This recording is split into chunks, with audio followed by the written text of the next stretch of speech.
alperenlik töremizde ulu bir sefere. Işık saçsın kızıl elma, kaplasın her yeri.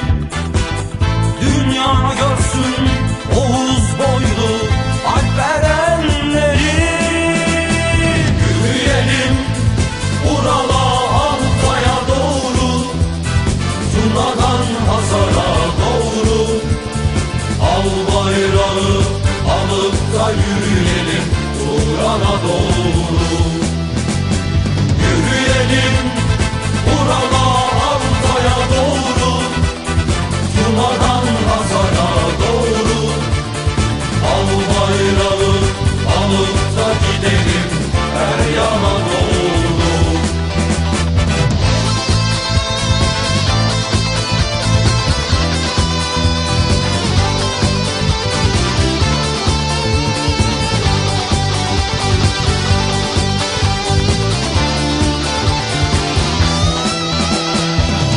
Mazlumların umuduyuz, zalimin korkusu.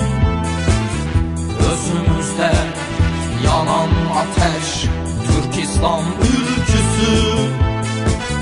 Hakkın kulu, son elçinin ümmetiyiz biz. Hakkın ismini yücelten milletiyiz biz. Yürüyelim Ural'a, Altay'a doğru, Tuna'dan Hazar'a doğru. Al bayrağı alıp da yürüyelim Turan'a doğru. Yürüyelim Ural'a, Altay'a doğru, Tuna'dan Hazar'a doğru. Al bayrağı alıp da gidelim her yana doğru.